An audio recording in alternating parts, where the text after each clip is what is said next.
Hey friends, Lucian here with the Bullish Bears team. In this video, I'm going to go over options trading. So I'm going to explain it in a simplified way, give you a high-level overview of options trading. If you need more help with options trading, how to learn the different strategies and implement them, make sure you click on the links below in this video. We will provide access to our 2 options courses. We have both a basic and advanced options trading course where we really go over the nuts and bolts of options trading and teach you how to implement the different strategies. So, options trading, how does this work? Well, an option is a contract which gives the buyer the right, but not the obligation, to buy when you're doing in the case of a call, or sell in the case of a put, the underlying asset at a specific price on or before the expiration date.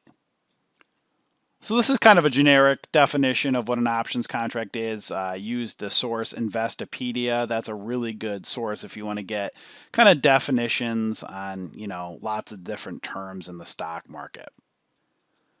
But basically, you're entering into a contract, right? So there's a buyer and a seller. So if you're buying an options contract, on the other end, there's a seller. If you're an option seller, on the other end, there's a buyer.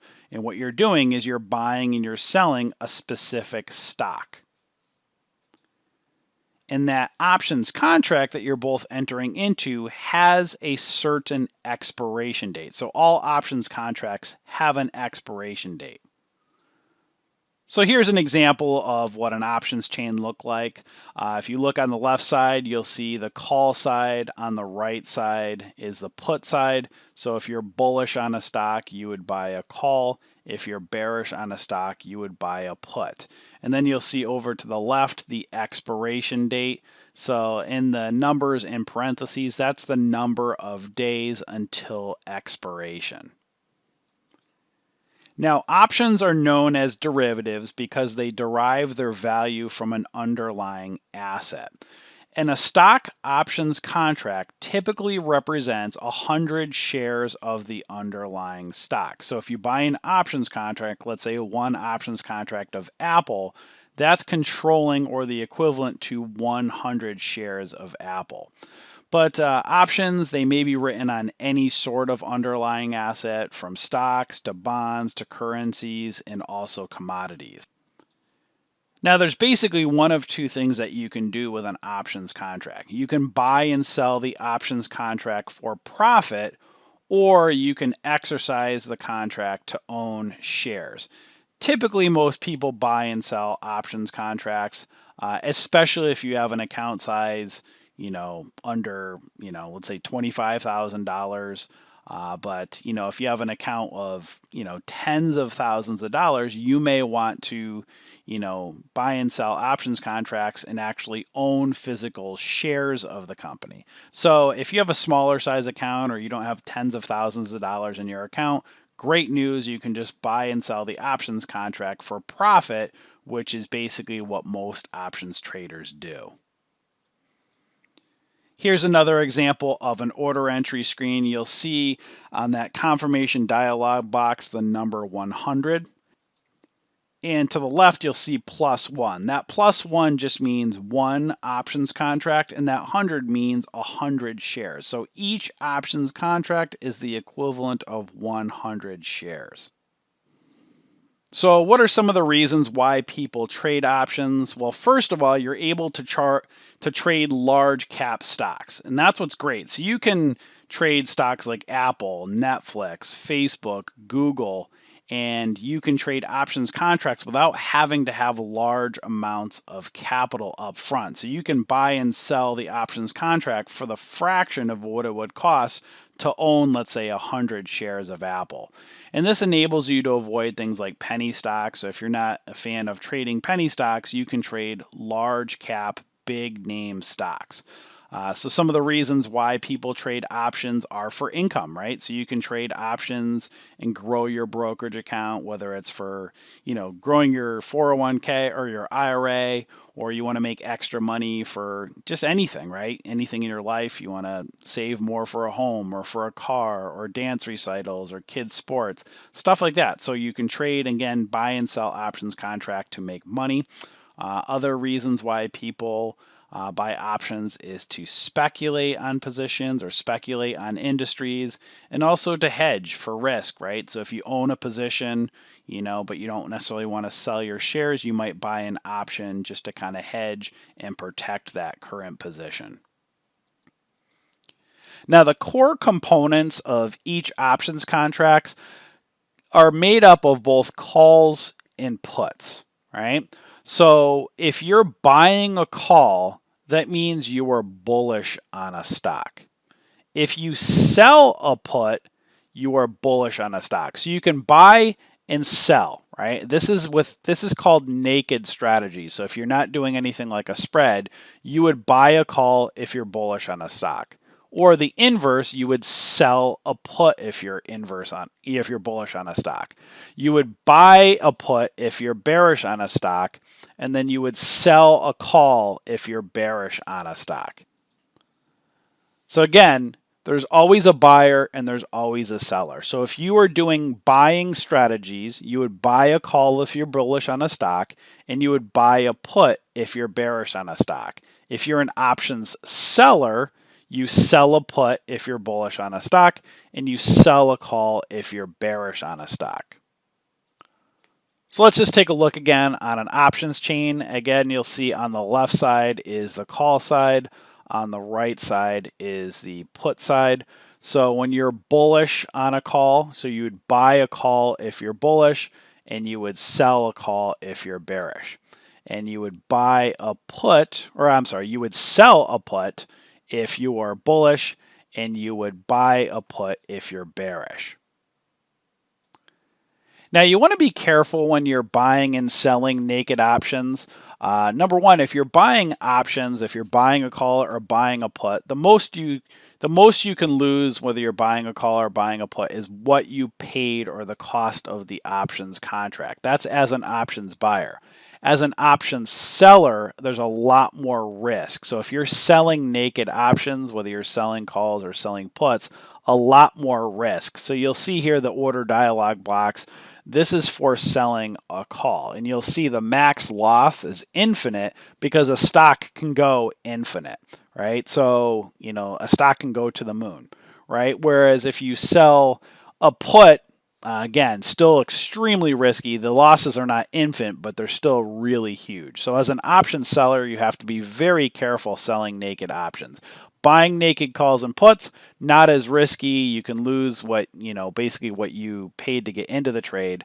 However, you still have to be very careful because time is not on your side as an options buyer because of the expiration date. So each day that the option moves forward as a options buyer, it gets closer to the expiration date. So that's why when you're buying a naked call or buying a naked put, you need that stock to move in your direction. That's why people will say options are risky. We say any options or any trading strategy is risky if you don't know what you're doing. So buying options, there are a time and a place to buy naked options if you're directionally biased, if you're good with technical analysis, if you're day trading or doing short-term swing trading, that's fine. But we highly discourage just being a naked seller of options because of the risks associated. Now, I just talked about naked buying and selling of calls and puts. There are things called vertical spreads, and under that umbrella of vertical spreads are credit and debit spreads, right? So now how that breaks down with credit and debit spreads, you would buy a call debit spread, otherwise known as a bull call. So when you hear the term call debit, bull call, same exact term. With options, many times they have a couple different names for the same thing.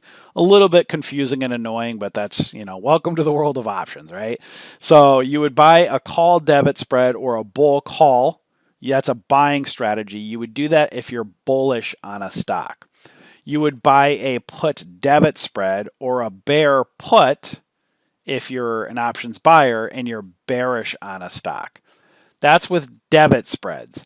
On the other side are credit spreads. So debit spreads are a buying strategy and credit spreads are a selling strategy. So you would sell a call credit spread, otherwise known as a bear call, if you're bearish on a stock.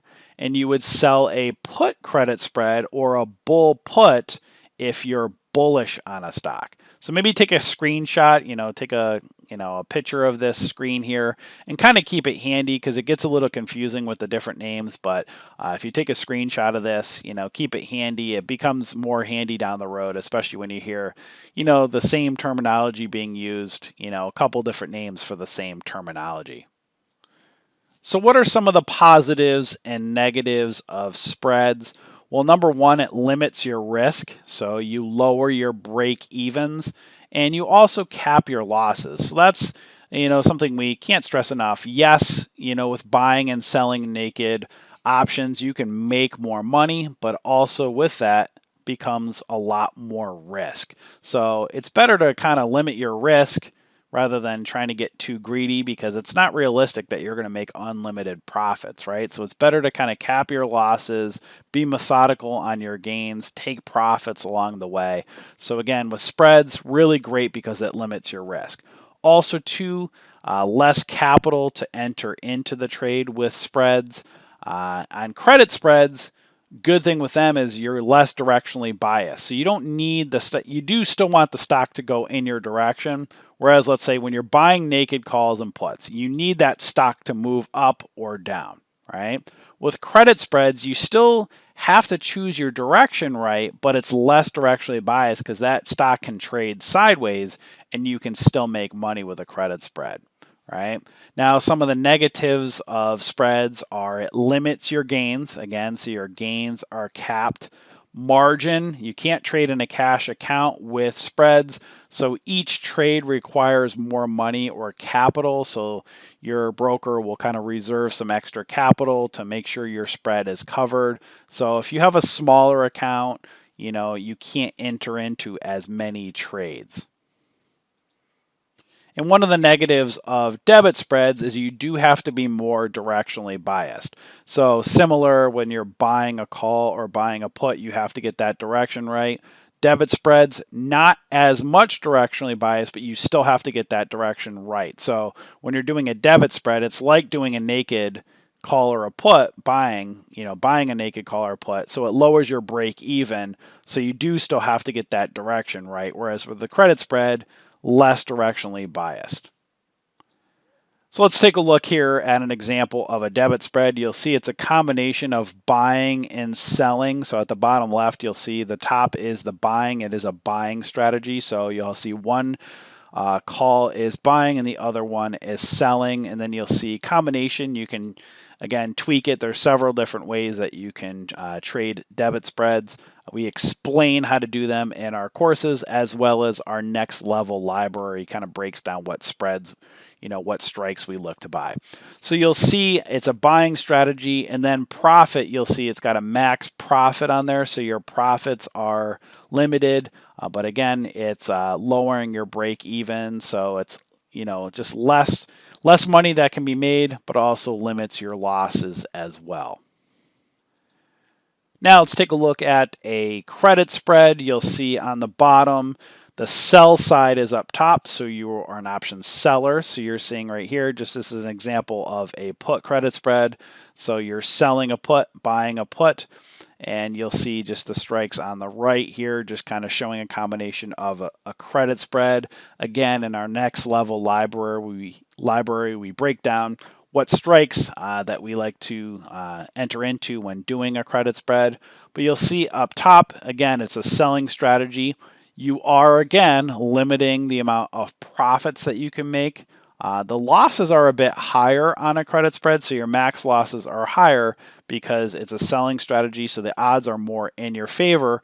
But again, you're not going to allow yourself, if you're smart, you're not going to allow yourself to take those max losses. So number one, you take profits along the way with any trading strategy, and then you limit your losses. So if a trade goes against you, you don't allow yourself to take those max losses.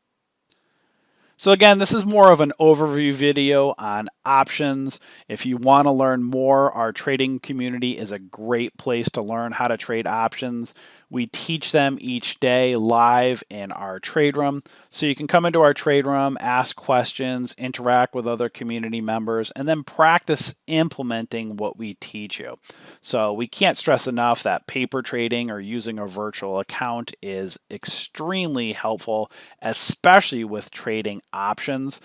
We also have a couple free options courses that you can take, so you can click the links below, get access to our 2 options courses. And then we also do for community members, we have options alerts real time, so you can implement our real time options alerts and help to grow your brokerage account. But again, we can't stress enough, practice in a virtual account. So if you're new to options, I'd suggest taking our 2 free options courses and then take what you learn and practice them into a virtual account. And that's where our options alerts will be very helpful as well. Don't take them and trade them real time with real money if you don't know what you're doing. Take our real time alerts, practice them in your virtual account, and then when you start feeling more comfortable and gaining success and you see how options work, then slowly trade them with real money. So hopefully I explained options very kind of in a higher level overview, made it simplified for you. And again, if you need more help, take our options trading courses below.